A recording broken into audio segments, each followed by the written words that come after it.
from Design Latam. Um, I'm Johnny from the ResearchHub Foundation. okay, so welcome. Shoni, can you please introduce yourself? Tell a bit about what are you doing in this side? What is your project? hmm Sure. So yeah, my full name is Jonathan Heppner. I work for the ResearchHub Foundation, and my title there is Director of Science Communications. So my job is to communicate basically the mission of ResearchHub and the science that is happening on ResearchHub to the outside world and make the scientists and the public aware of what we're building and what we're finding in the scientific research that we're doing. So that's pretty much what I do. And to kind of wrap that into the project that ResearchHub is, or contextualize it is a better way to say it. So basically, in ResearchHub, the goal for ResearchHub is really to change how science is being published and debated in the world. Right now, we have this slow process where science is published in journals, and it can take 6 months and even longer than 6 months to get your paper published and go through the peer review process and then get it published to the outside world. But really, we are living in the age of the internet, so you can just publish it when it's ready and get it peer reviewed after you have published it. So there's this new model called publish, review, curate that many people already inside of the academic, traditional academia are also pushing for. And on ResearchHub, this is really what we're building. We're building a product that allows researchers to debate science at sort of real time. So you can pull in from all sources. You can pull in articles from preprint servers or articles from journals. It doesn't really matter, and make them appear on ResearchHub, sort of like what you can do on Reddit. You put a link to the paper, and then you have this nice interface, which is a forum that allows you to discuss, debate, and then upvote and downvote so that relevant comments come to the top and relevant papers come to the top in the different hubs. And so it's really a tool to talk about and publish research. And so the publish is on chain. The publishing itself is not on chain. There's a token attached to the ResearchHub, and the token is on chain. While Okay. the papers are not yet on chain. And what is the utility of the token? So the utility of the token is multiple things. You can use it on the platform to kind of have a peer-reviewed marketplace, science marketplace in general, where basically we see users exchange scientific services against the token. So people put up grants, like proposals to say, okay, I want you to write about this topic, and because I need to know this for whatever reason. Like a good example is companies come in and they want to do market research, for example, and they put up a proposal. I need researchers in this region who are familiar with this and this to do research for me, and I pay this many research coin as a reward. So the utility is really that you can get other scientists to do jobs for you, but then you can also use it to like fund research. So sometimes people come in and they say, look, I need so and so many research coin to build this and this experiment, and then I can run the experiment. Okay. And so I can then give back the knowledge. And then the peer review thing that I mentioned in the beginning. So right now, peer review is not being paid for. So what we have done is we started paying peer reviewers $150 for the review. And that allowed us to like have really fast turnaround times. Well, it takes 6 months or up to a year to get published in these journals. It takes actually only 10 days for us to get it peer reviewed. So we can have a much faster cycle there, and we can peer review papers and get scientists need publications. They need publications in journals, right? So to advance in their careers. So we're now launching a journal, a real journal that's using this peer review engine. So the utility really is that you can pay people for all kinds of scientific services, be it peer review, be it research, be it coding. Sometimes scientists come in and just ask, hey, can you write this piece of code for my biology thing? And then a computer scientist comes in and helps the biologist. And can you explain me how it works, the peer review flow in ResearchHub? Yeah. So the current flow is we have been reviewing mostly preprints, so because the preprint is of course unreviewed yet. So we take in a preprint and then we find a reviewer. So basically there's a couple of editors on on ResearchHub. You can also How see them. how do you find a peer review? Yeah. So let's talk about this. So we have editors. There's about 10, I think, and you can find them on the ResearchHub Foundation website. And these editors have different designated areas of expertise, and they are in charge of like checking on the peer review process. And so what we do is we put bounties on these papers, and people become aware of ResearchHub. They check out the latest bounties, and then they have something that they want to review. They start reviewing it, and they get the bounty. And if there's papers that don't have a review, then the editors get involved, and they kind of like behind the scenes make basically moves to find the right reviewers for the paper. And in the end, the reviewers then also double check the reviews for quality. It's like, is this AI? Is this actually properly researched? Does this make sense? And then if it makes sense, their reward is being paid out to the people. If it's just an AI generated Nice. peer review, then of course we can't reward that that would just be exploitation of the token, right? So that's how it works. It's really a whole workflow from preprint to peer reviews come naturally. Peer reviewers are being motivated by the editors, or motivated, it's not the right word, but being selected or found, incentivized by the editors, and then the peer review is published, and then the peer review is reviewed by the editors, and the peer review reward is being paid to the people who have done the review, and they can see what they want to do with it.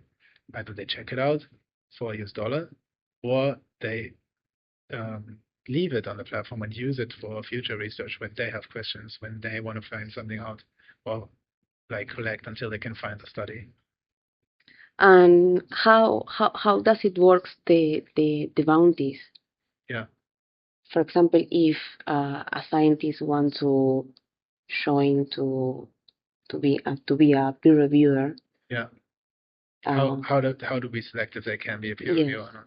So right now we have a sort of an application process that makes sense to go through for us, for our editors, to make it easier and to see who they can contact, right, in these situations when a peer review is not naturally just happening. So we have a kind of an application process there, and you can go through that. But it's not that you need to go through any of the process. You can just like write the peer review, and if your peer review is actually of the right expertise in the right topic and makes sense, then you're gonna get the reward. So soon though, when we have this journal, in the journal, this is different. When we're talking about the journal, there is going to be community reviews and like peer reviews. We're going to differentiate between the two. And so the community review is permissionless. Anybody can just do this community review, but the peer review is going to be really sourced from high quality members of the scientific community, that like more similar to a traditional journal, where our editors really make sure that we have the right kind of expertise behind the review, so that the journal can deliver the same experience that also high quality scientific journals deliver, only at a faster pace and in a fairer manner, because we're also paying the peer reviewers. I would like to learn more about what is the mission about ResearchHub, and what are the next objectives for the next year.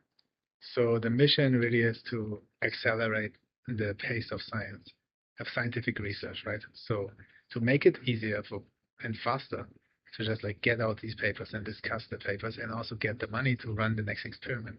So to kind of accelerate the whole process of how you do science, instead of doing an experiment, holding your data for 3 years, and then eventually publishing it. You can do an experiment, publish it right away, get it peer reviewed right away, get funding from that right away, because you already demonstrated that what you do is solid, and then you move to the next. And so this kind of acceleration of the whole process, that's really the mission for us, to make it more appropriate for the current times. Like, we're living in 2024, and we can't just like copy what we did in print, and where you had to actually print a journal and bring it to all the libraries around the world. And okay, I forgive you, that takes a lot of time, but it's 2024. All you have to do is put a PDF, and that could go much quicker. And we are building basically the infrastructure, the software that is making that possible, and allows us to really, get science as close to real time as possible, because the thinking still takes the same amount of time. We can't speed that up. That comes up down to the geniuses thinking, right? But of course, there's AI and so on that's going to help with that. But still, the acceleration really comes to all these sort of unnecessary bottlenecks and roadblocks that are put in the way of just debating science and sharing science. And for the future, it's not like I have the clear roadmap in my mind. okay. But like the journal is probably the next biggest thing that we are currently working on, that is already kind of live on the website. We haven't yet fully promoted every little bit of it, and there are still parts being like things coming together. But the journal will be, I think, a big thing for us to really allow scientists what they need, what they want, which is not just a preprint, but a publication to advance their careers. And it's going to be much faster, cheaper. It only costs, I think, $1,000 APC, and the APC will go to the peer reviewers. And if you can you tell me what was the major goal that you achieved with the project? A major milestone for us, Yes. or like for me personally? No, for the For with the project. project that the Yeah. major goal that you achieved with the I project. think really the peer review bounty engine is really a major milestone. Like really realizing that when you start paying peer reviewers, you get so many peer reviews in such a short amount of time, and they are high quality. People, journal editors like them. They are like, okay, wait, this is really good. This is actually, people actually pay attention. They actually do a good job when they get paid for that. So demonstrating that these incentives can be used to create and accelerate science, that was definitely a huge milestone. And I think the yeah, no, actually I don't really have to add anything to that. I'll just let it stand. That's Okay, and let's talk about design. What do you think about design, and what do you think that design needs to be uh, to improve this movement? yeah, to grow. Yes, to grow. So yeah, so DeSci, I think, is in a better spot than ever, especially like we are doing this interview here in DevCon 2024, and we just had seen like huge people in crypto, like the most famous crypto people that you could think of, like Vitalik and CZ. They actually pay attention to the space. So Yeah. they, like Binance Labs, invested in the space. Vitalik is using VitaDAO products. So there is like a real attention from those who really understand and lead the space. And I think we have been doing great work as a collective. So I can see from the Research Hub inside, I can see the people are really working really hard, and they're really passionate. So the whole team is kind of on the same page.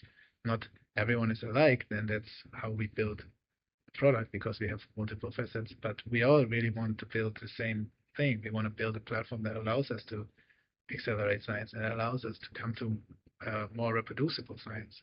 So that's great, and I can see that in the other projects, I don't have an inside view, but I can see that they are doing great things. I'm really a big fan of what Molecule and Bio are doing, where they really allow scientists to spin out little DAOs and support their research through community funding and own the IP.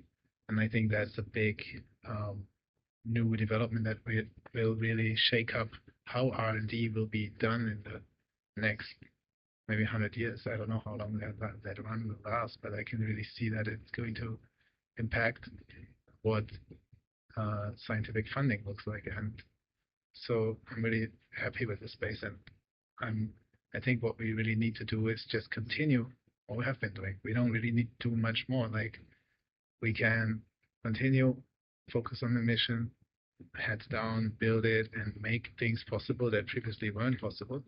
And one thing that we could potentially benefit from, I think, is more computer scientists and cryptographers paying attention to decentralized science and helping their colleagues in the other disciplines by building the infrastructure. So mathematicians, computer scientists, cryptographers help us understand how to build the correct algorithms to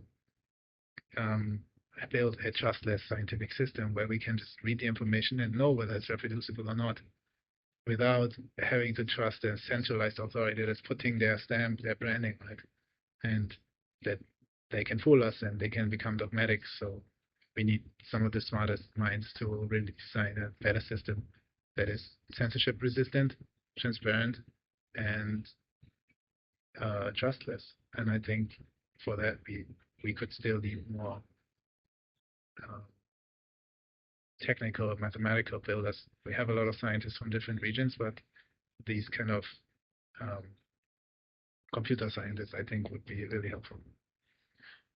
Uh, One of the biggest challenge is bring scientists to Web3.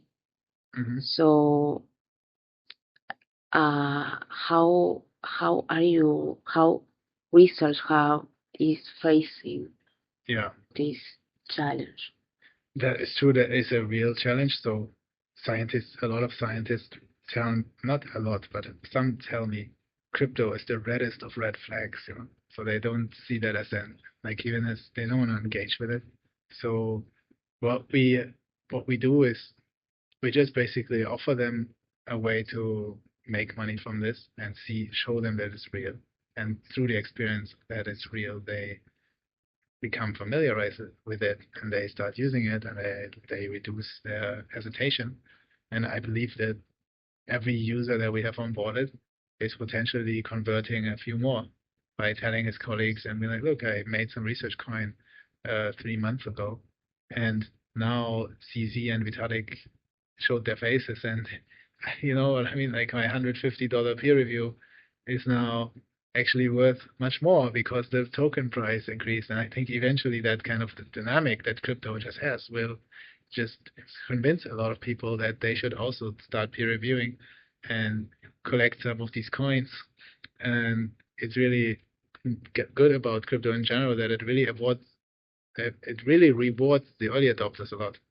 And so people who adopted early actually benefit a lot. And when they benefit a lot, they use what they have earned to leverage that and create more, like more energy behind that, more marketing behind that, more. And I think this is the same dynamic that we can observe in our field that we have observed on the biggest crypto scale. And I'm not worried because crypto is a very rational pursuit. It's like it sounds irrational. Everybody associates with like mere betting. But if you look at the technology, why is Bitcoin taking off? It's taking off because it wrote a white paper, and the white paper was so solid that people started building that technology. And before I personally invested in Bitcoin, I read the white paper, and I was like, okay, I don't get this. And I read it for 7 days in a row, and I watched a couple of YouTube videos that explains it, and I eventually understood it. And I was like, oh my God, this is crazy. This is the best money that is currently on the market. I want to have that kind of money.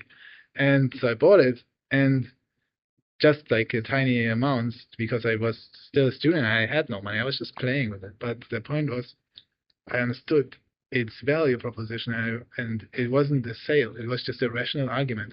And the same we can do in decentralized science. We are not selling any product. We're not pushing anything on you. It's just like, look, we have a superior way to come to a scientific consensus, and we have a superior way to fund your research that is less bureaucratic and more transparent and allows you to own your own research. And then people make their own decisions. And yeah, in Bitcoin, you can see most people have not adopted it, but those who have adopted it have not regretted it. And I think the same will be true in decentralized science. So I'm patient and I'm not I'm not worried though. The only thing that we need to do is really stay true to the mission, and then it's going to be a no-brainer. Okay, and the next question is, with the DeSci community hub in DevCon, one of the things that we are trying to do as a community is to have a clear message about what is DeSci. Yeah. So I I would like to hear about what do you think what what is design for you, and how we can again how we can improve design, and what I think one of the things that we are spending time is trying to find what are the tags of design. Like, okay, in design we talk about AI, longevity, about biotech, what else? What Yeah. is design for you, and what do you think that what are the tags of design? What do you mean by a DAC? Uh, Different fields of science that Okay. are part of design. Yeah. So for me, decentralized science includes every science. And what it means to me, I would say there's three different pillars in the decentralized science movement. So the decentralized science movement tries to decentralize science itself, all the scientific processes.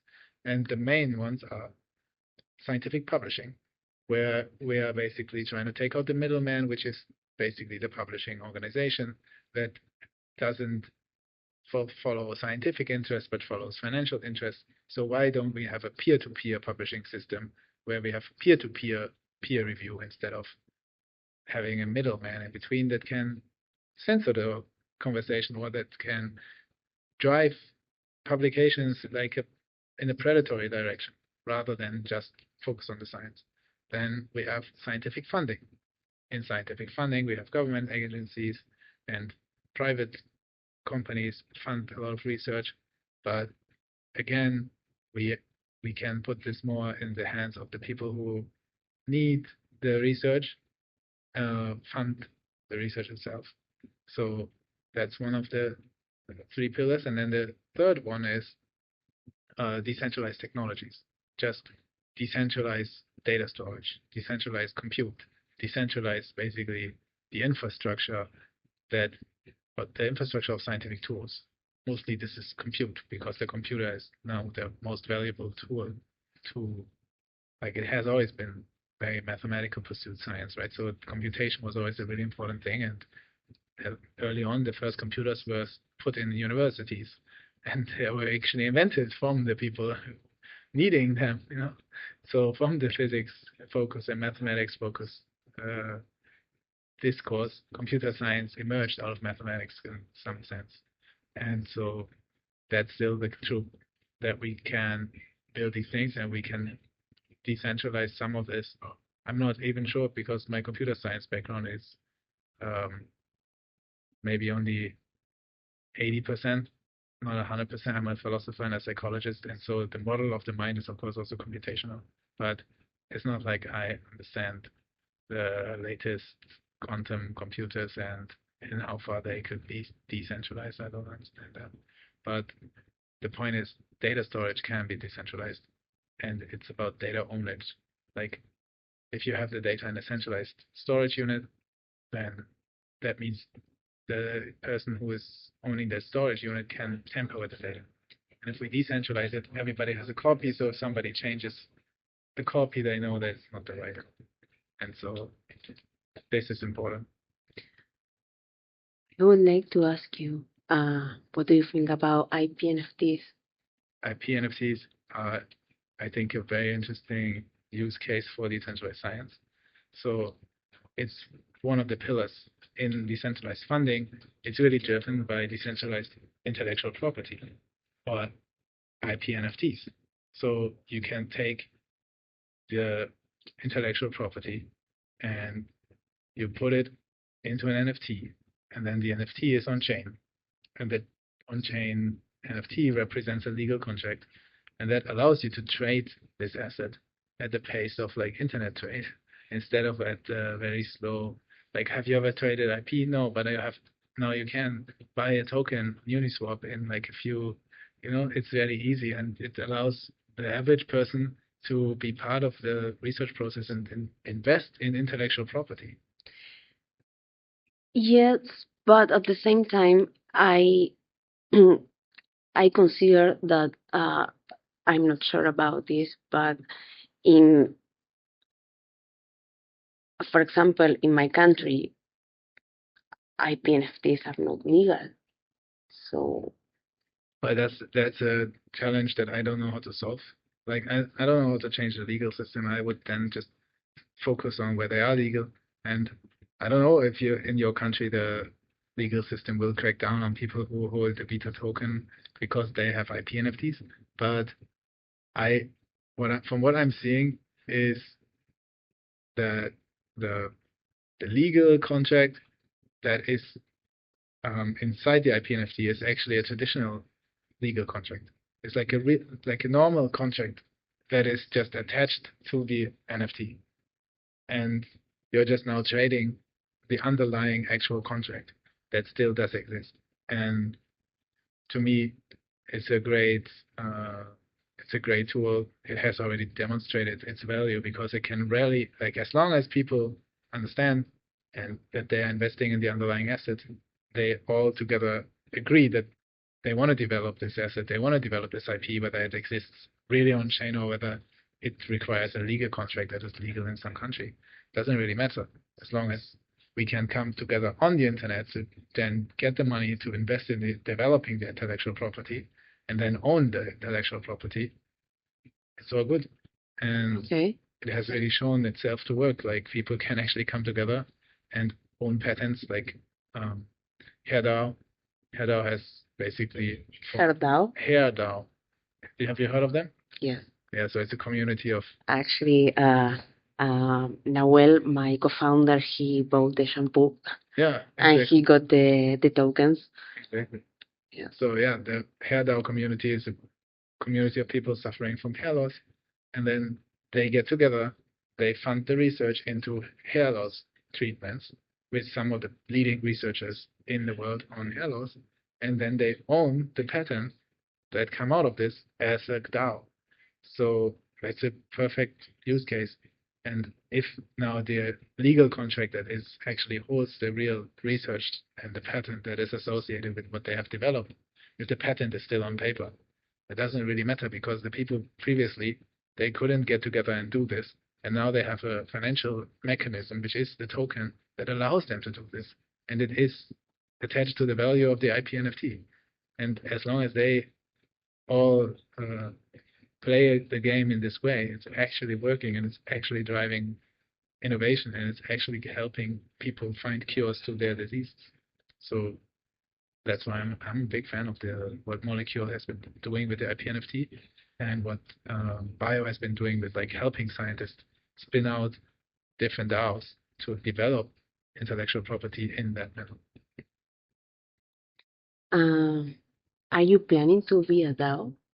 Me, myself, a DAO? No.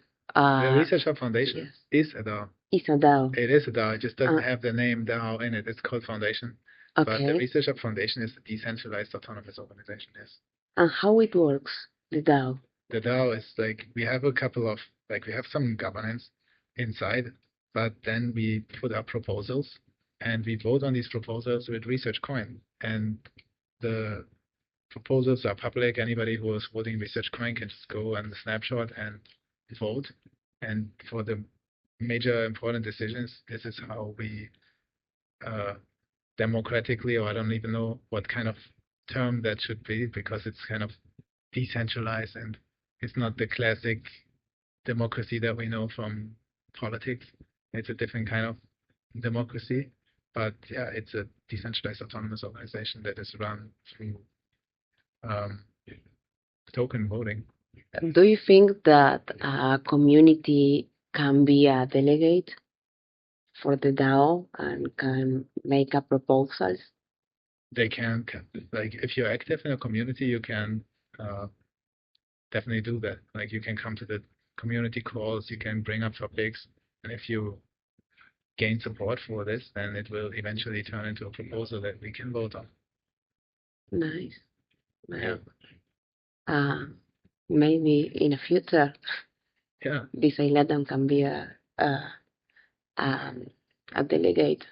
Maybe can host community calls to make proposals or to vote for different proposals. I wouldn't exactly know what you mean with the delegate, but it's more like what I'm talking about is more like individual community members who contribute and come and actually care for the project, and they also have influence in that way, you know? It's not like there's some second order delegation happening there. For example, in the case of Arbitrum, what the Latin America communities they usually do is with the airdrop of Arbitrum, you can delegate your tokens to a community, and the community usually do a community calls, and they vote like in community for different proposals. So they have a delegate, the community has a delegate who can read all the proposals, and they put under the table and they start to discuss about it. We don't have this. That doesn't mean that you theoretically someone could do it. If you just have a multi-sig wallet that holds RSC and you then decide to vote from that multi-sig wallet, that's possible. You know, like there's nobody really stopping you from doing that, but we don't have such a system as you described in Arbitrum, where basically we have a framework for that and where we encourage that in any way. And the last question is today is the last day of DevCon and the last day of the DeSci Hub. And what do you think about, what are your thoughts about the first DeSci community hub in DevCon? So this was, I think, my first DEF CON where I really attended, and I had like a wristband and I went into the event. And I'm very happy that at what you guys have been doing with the DeSci Hub, because I think that DeSci has a large role to play in the world. It really is going to change a lot for the culture. And so crypto changed the financial system, and it is still in the process of changing the financial system. And that has implications downstream. So now we're changing the knowledge acquisition system. And this is something where that is happening here. I can see that we are now collaborating with basically between the builders. I said earlier we need maybe more cryptographers and mathematicians, and those are the people who have developed the financial system. That is, the alternative financial system has been developed by cryptographers, right? Those were the first Bitcoiners were cryptographers, and I think that we are that we're here now, and we are representing DeSci to the larger audience of everybody who is interested in changing the infrastructure for the internet and changing the infrastructure for the financial infrastructure of the world. They might also be interested in changing the knowledge acquisition infrastructure, and we are giving them tools to do it. We're letting them know about our projects, and I could see today when I spent more time in the booth than on the other days actually, I realized there are a lot of interested people who from other projects who had already done amazing things there, who were really interested in DeSci and wanted to know what we are doing, how they can get involved. And I feel like you have been doing a great job at representing us here and allowing every DeSci project to kind of plug in and we give the whole start a discussion or a conversation. Yeah, exactly. So that people can inform themselves. It's not just like we are selling, like it's not like we own this booth from this and this company and we're selling. It's more like DeSci is educating. It's really an education hub to really learn what decentralized science is. And yeah, I think in the end it's really it needs to be an open protocol, so to say, that is constantly developed. But there's multiple, like in crypto, right? There's multiple currencies that try to do different things or same things in slightly different ways. Same stroke DeSci. And yeah, I'm a big fan of this DevCon in particular. Really was big hype for DeSci. We had some big faces show their faces, big names show their faces, and put legitimacy behind the project. And it's great that you are here at the same time, so that the people who might see that on Twitter actually can come and be like, okay, let me see what it's really about. And then we're here and we explain it to them. Yes.